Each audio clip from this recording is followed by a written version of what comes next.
Making pointed leaves can definitely, or petals and leaves, can definitely be a bit of a challenge. And there's a few different ways, like if you want them really pointy, right? So there's a few ways to get around that, and you can combine methods. I'll show you the way I use, and you can kind of use a little bit of that and a little bit of this and that and see which way works for you. For examples, let's see. This is one I made a long, long time ago, this tiger lily thing. So it's a little bit dusty. So you're gonna see, and it's a little bit crunchy right now. It really has been around for a while. It was back in this vase. It just never got put into. Other ones went away and it stayed here. So this, you can see they get really pointy. But I'm gonna show you how I get them to be that pointy, and I can control that point by just bending. Now this one's a little messy right now because it is super old and been sitting in the back end, kind of crunched and moved around. But you can see like this point on here is actually from bending, from making sort of it's like a pointed leaf that is a little more natural to make, not as pointing, and then actually bending the sides down. Now I use that method a lot, even on say wider petal. I don't want to squish this one. This one's about to go in an arrangement, but we'll give it a try.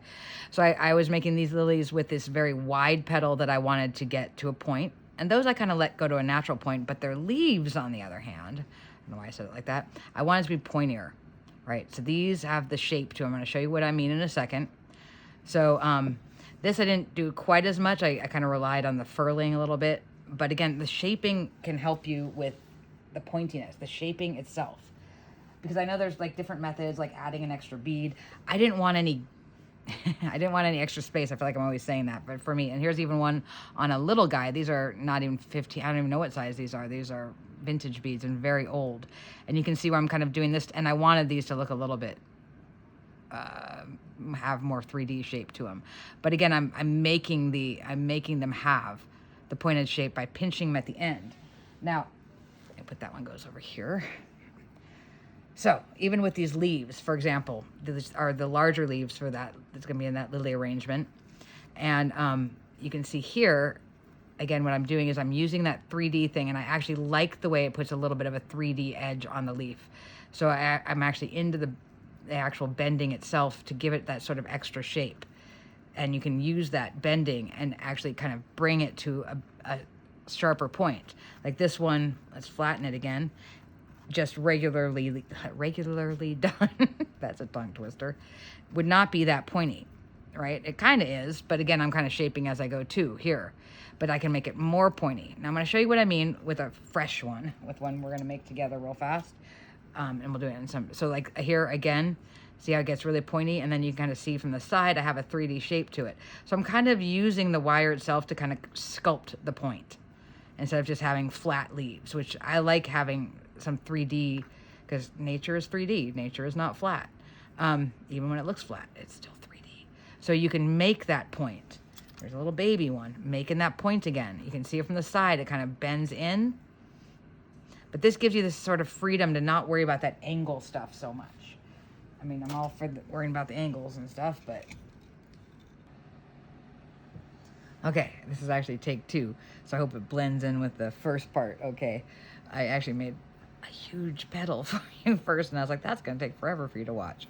So let's do a smaller basic frame, because I just randomly grabbed some petals off of there. I don't know, 1 1/4 about or so.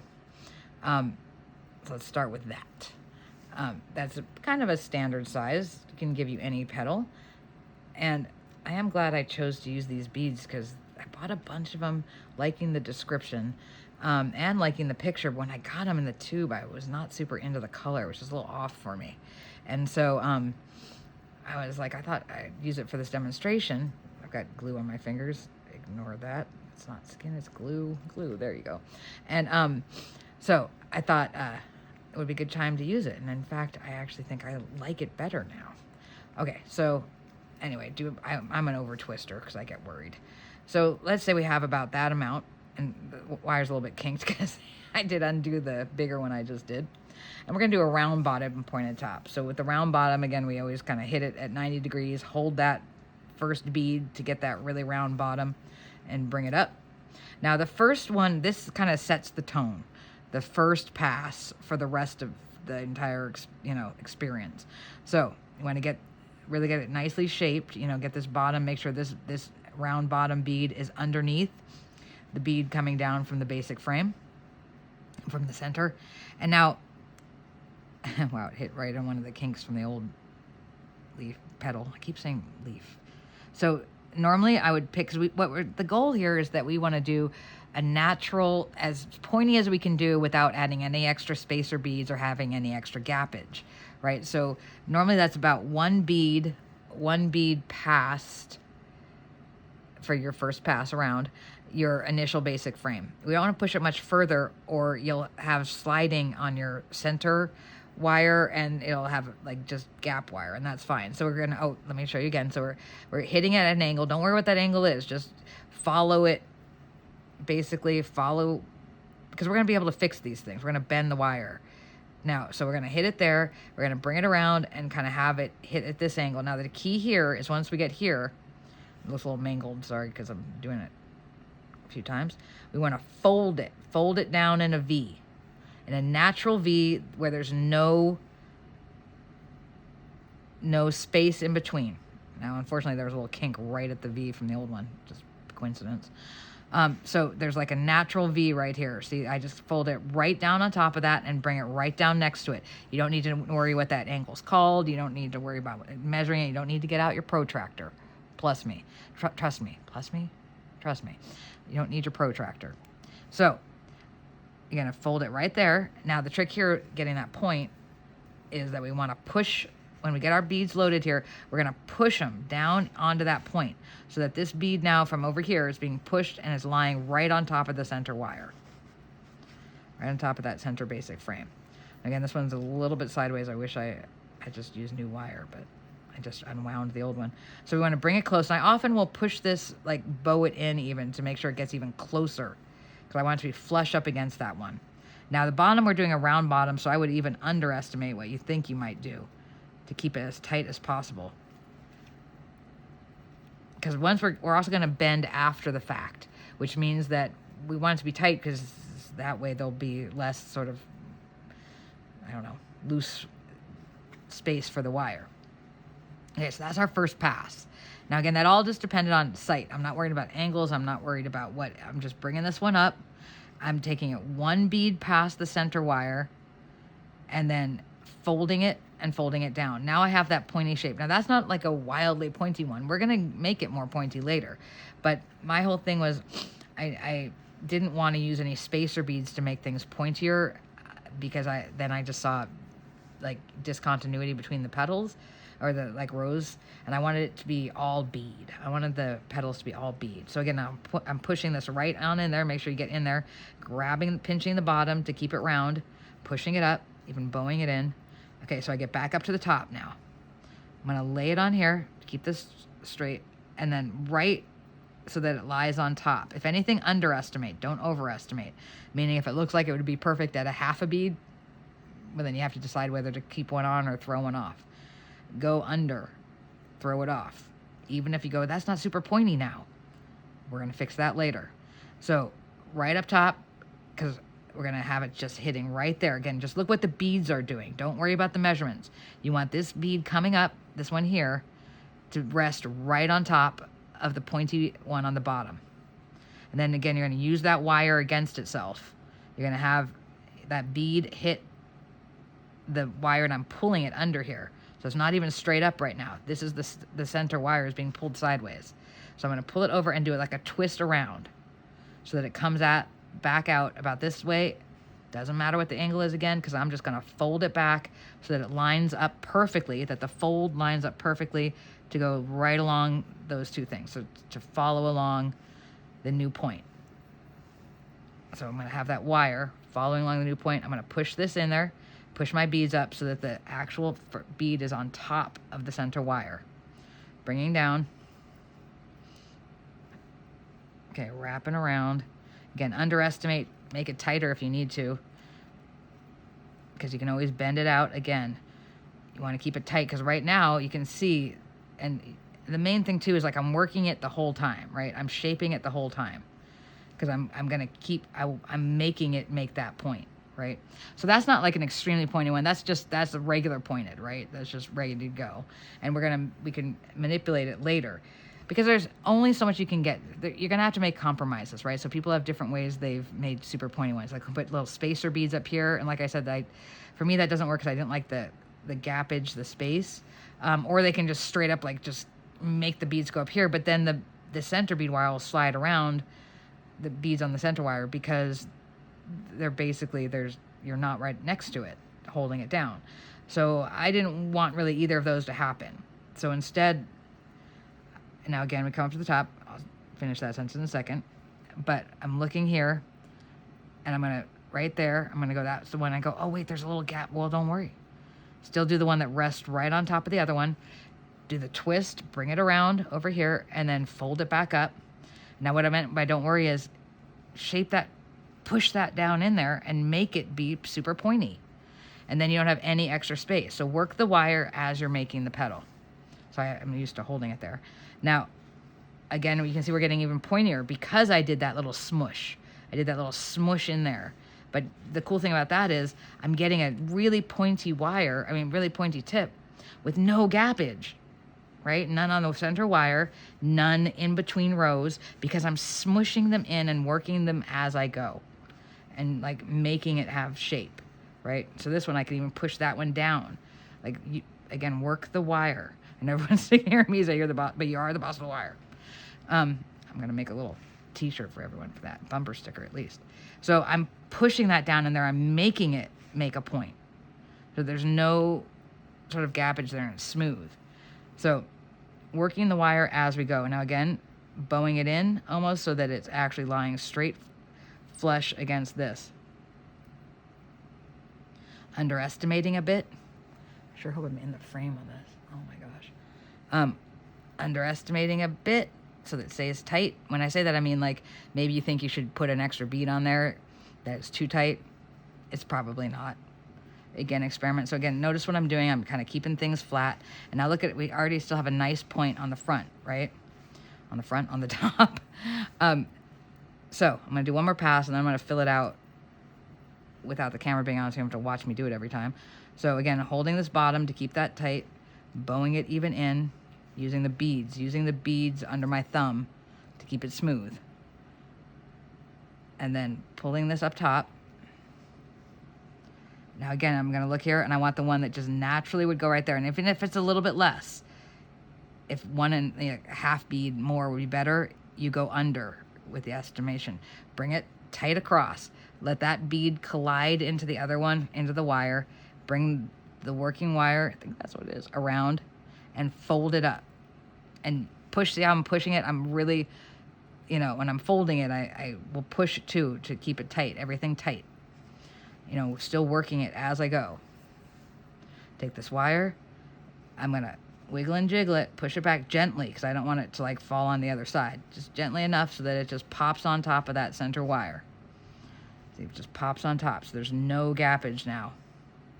And that's all about, I guess the only difference, I don't know if there's difference because I haven't seen the other ones, but I know I've noticed people when they do super pointy ones that they will use spacer beads or just choose to make the beads hit higher, which it's a great solution. It just wasn't the one that worked for me because I wanted to keep continuously tight rows all the way for what I was doing, and I wanted no gappage up here. Now I'm going to go up here and I'll even kind of pinch as I go to keep that really, because each row builds on itself. So if I can keep this one nice and pinchy and tight, then I can keep going, right? And then want to make sure you always have your rows. Now, I don't normally, it makes it seem like you're having to do every single little bit, but you get used to it. It's like I don't even think about it now. My hands just do it. Like they just, naturally start flattening the wires and the things. And so it's not that you'll get used to it. And again, you can use this as a combo if you want to use those spacer beads and be even, pointier. And again, this isn't going to be the end. Why do I keep saying and again? This isn't going to be the end pointiness. This is like what I would get without any additional manipulation. I would get this level of pointiness by just manipulating it sort of as I go, minor manipulations, right? So I'm going to pause it now and do a couple more rows that you don't have to watch. And then we'll talk about what I would do at the end. Okay, so again, I'm pushing that bead up top. bringing this down. Let me, when I wrap it around on the bottom, I will, and again, kind of bowing it in just to keep it there. I hope I'm in the screen. Oh my goodness. I'm going to be really frustrated if I'm not. Let's hope. Okay, wrap this bottom. I'm going to do a couple more rows just to be safe.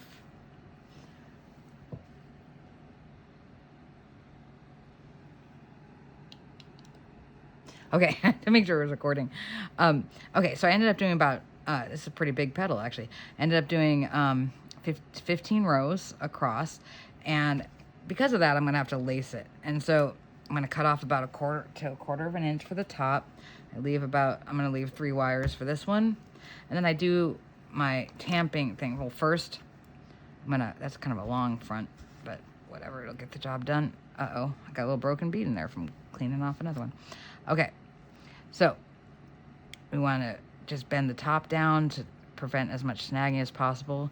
And then I do the little tamp down because you can see maybe how wide that is. And then I'm going to tamp it down a little bit.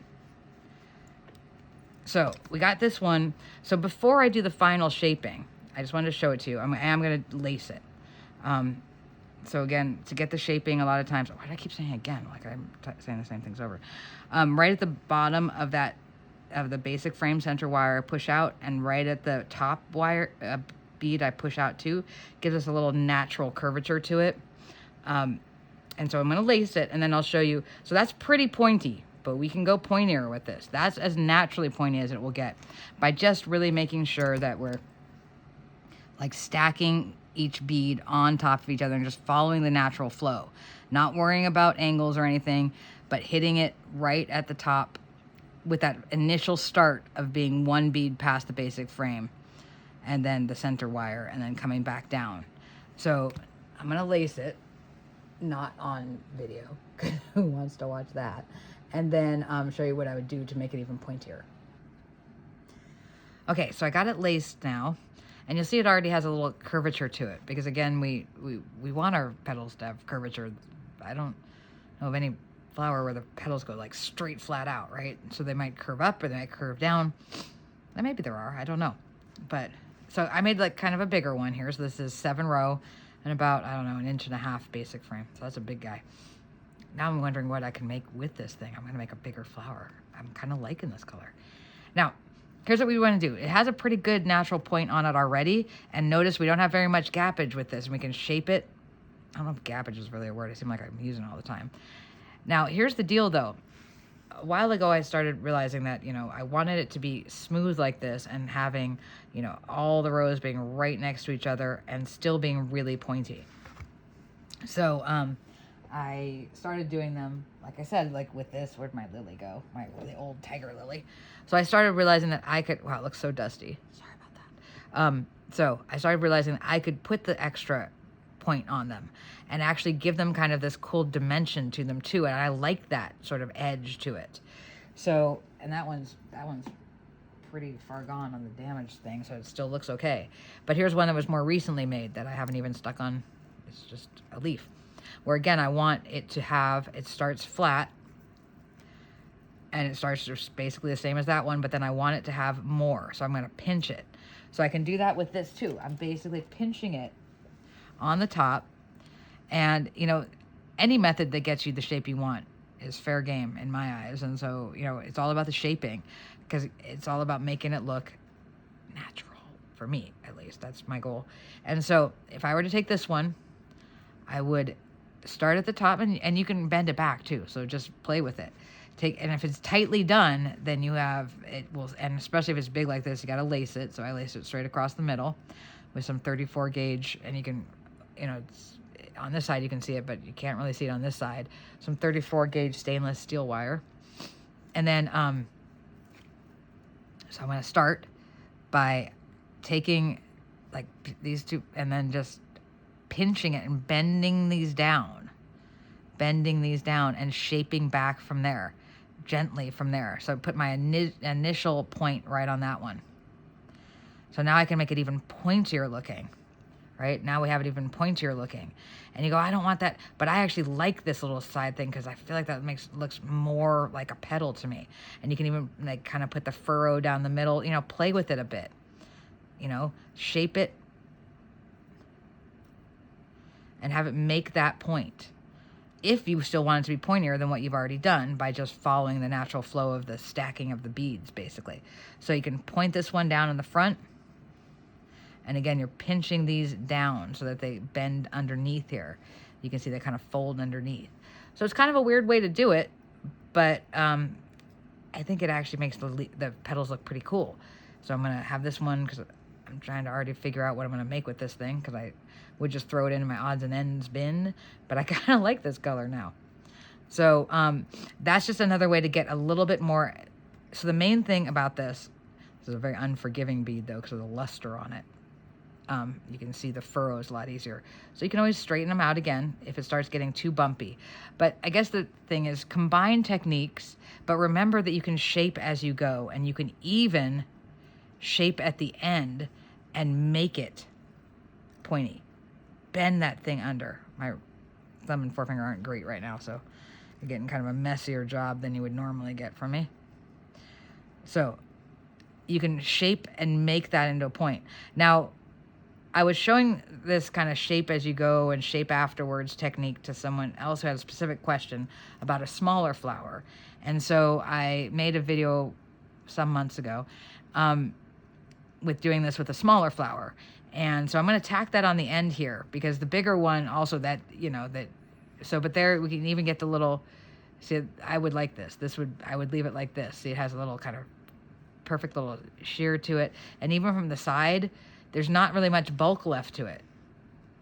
I mean, added to it, I should say. Sorry, I'm thinking about what I'm going to use it for as I'm talking. But you can see that it just makes a natural flow with the curvature of the actual beads at the same time. And now I've got a really pointy tip on this. Now this is a wide one going pointier. You can see that when you're dealing with something like narrower, through the other ones back in, like the leaves on this thing, it's even easier to do that because I'm just gently folding down and pinching at the tip and making sure that the outside edges are going under. And so I'm kind of pinching it and rolling it down and then just shaping as I go. And so I got this nice like pointy shape on these lily leaves without having to have spacer beads or gappage in between by just stacking up one by one, zigzagging like my top beads and putting them where they go. You know, I mean, putting them where they would naturally end up after that first flow. After that first row. Flow kind of works too. So again, that's what we're doing with this one. And that's how I got extra point on it without compromising, like in fact, adding to sort of the natural shape of a petal, giving it sort of a pretty sort of edge to it. I think, at least. It's definitely making me think I'm going to use this one for something. I'll let you know if I do. If it grows, maybe I'll actually do a pink lily. Do those exist? I'll have to look it up. So I will tack on the end of this, if you want to watch it, a smaller version. It is made specifically for another member of the group, so I might be like, you know, saying, and when you do this, because you asked about that. But otherwise, it's, you know, it's a smaller petal, and you can see, again, this trick. And the narrower the petal, actually, the easier it is to do this. So this was actually sort of would be a harder one to do, this wide and this big. So, again, I think it gets, I'm trying to see if I can make it so you can really see it. I think it gets the job done, and I think it actually makes it look more natural, not less natural, by adding that little squeeze. And the other thing, like I said, is just shape the point as you go. Like shape, now I'm making it look weird, but I'm trying to show you like what I did. You can actually bend that wire into that pointed shape so that at the end you don't have much to do, and you might even be happy with how it is without doing the pinch at the end. So up to you. But again, combo your techniques. Just know that that's another way to approach it, is to actually give it this sort of 3D sort of furl to it. Furl, you know, that is a word, but I'm not sure it's the one I want to use here. So there it is. And I hope that helps a little bit. I will tack on that other video that's from a long time ago on the back here. And that one looks really pointy. And this, by the way, is how I make poinsettias. Poinsettias? I always don't know, but you know what I mean. Christmas flower, poinsettia. Instead of, because they have very pointed ones. So I will actually follow something like this. I will do, that's how I designed them for my poinsettias, is to have this sort of pinching long thing and have them go out from there. And if you could imagine this in red, you could definitely see how that would still work, right? And you could still get a really pointy petal on that without having to worry about spacing in between. And you can see how tight that is. So there's my answer to the pointed petal / leaf debate. Trying to see if I had any other bigger leaves like this, but not handy right at this moment. I have not done that. Nope, I haven't done any, except for those lily leaves, which are narrow. I was looking if I had a thicker one, but I do not. Handy, but you get the gist. Okay, I hope that helps, and at least adds another possibility into what you're already doing, and good luck with it. And I'll go into the other video, which hopefully will make sense also, so you can see the smaller version instead of such a thick one. Okay, so now I'm gonna try to show you how I did the pointy ones, like the ones in that picture, how I would do it. So you can see mine, especially with a wider bottom, you can see this one's pretty darn pointy, right? And believe it or not, that's from manipulation after I make it.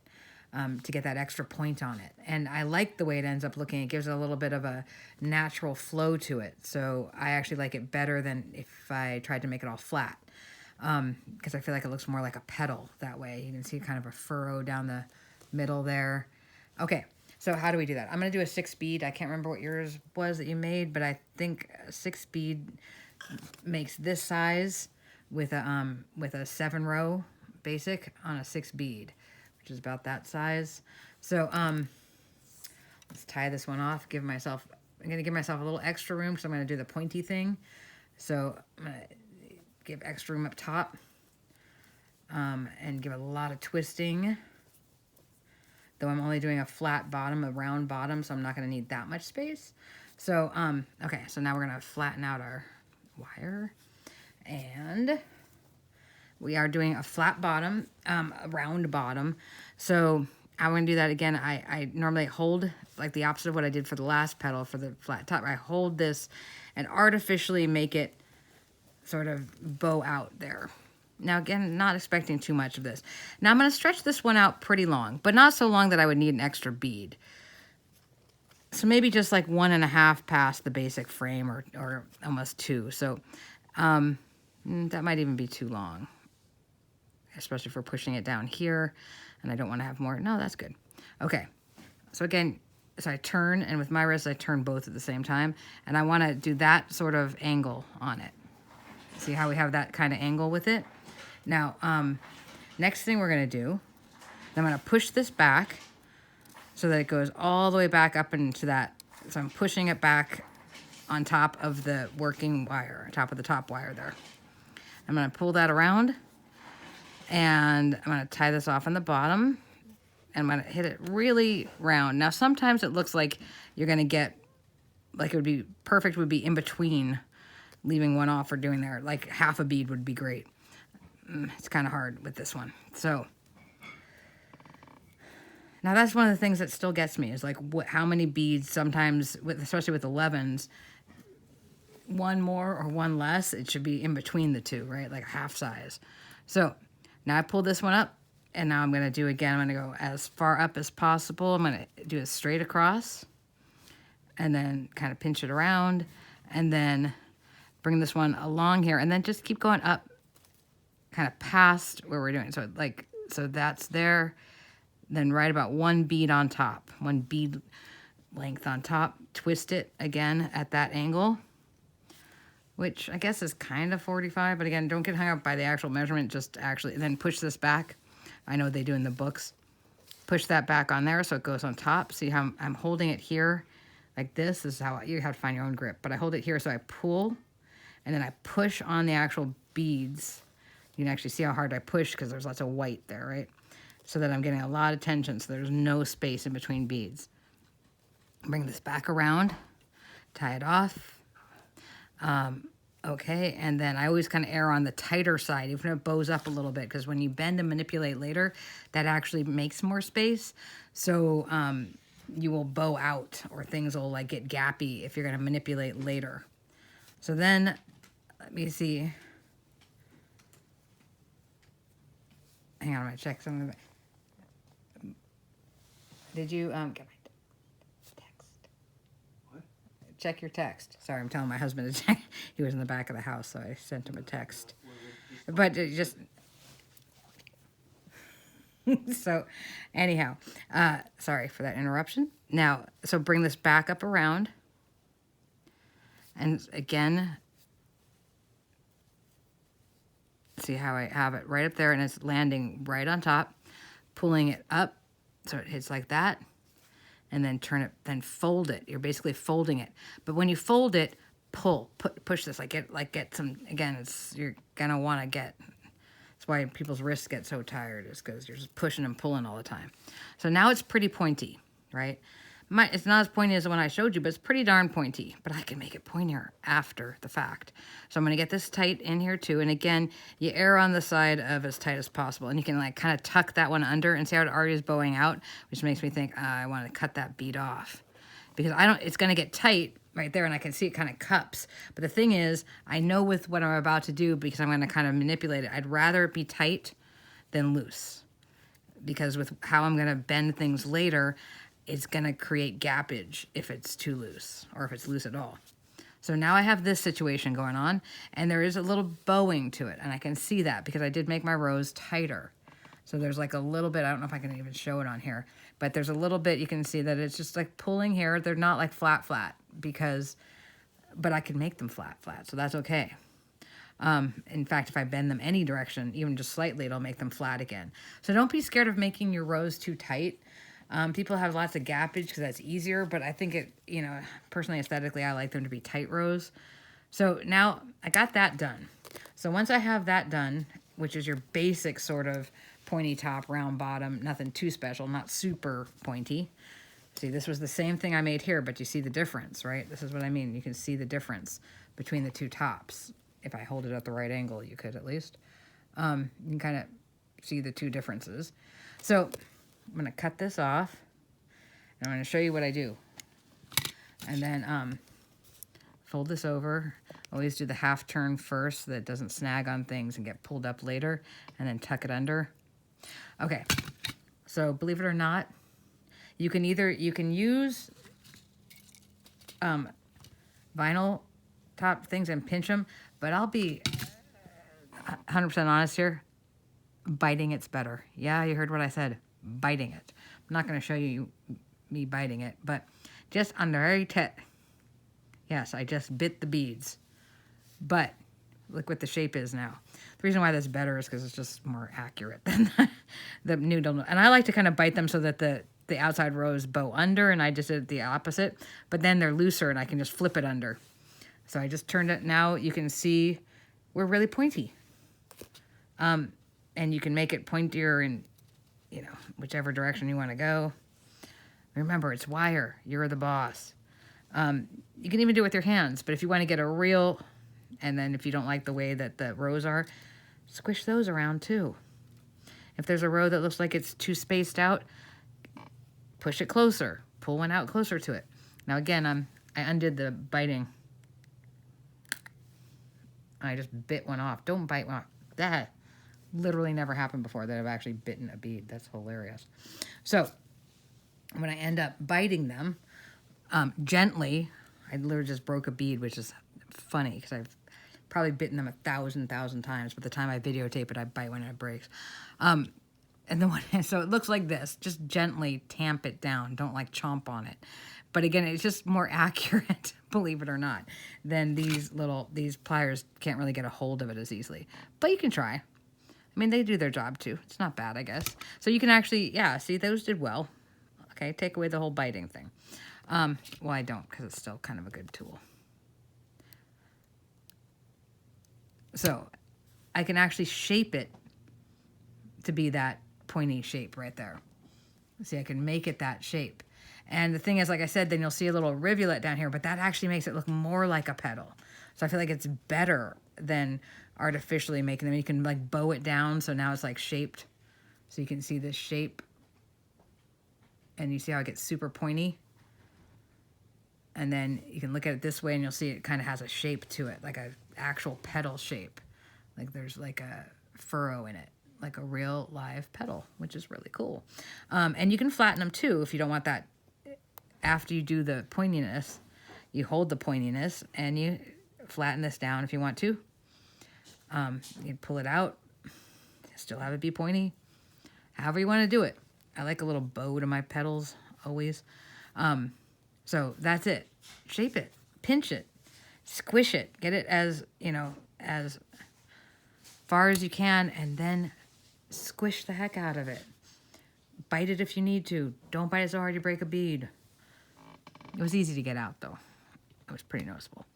That's so funny. I've literally like, because again, I just normally just, you know, tamp it down. And these vinyl nose pliers work well too. I wouldn't use anything, and even your fingers. I wouldn't use anything that's hard, obviously, or just straight metal. Okay, so there's your pointy little, and you can make it even pointier.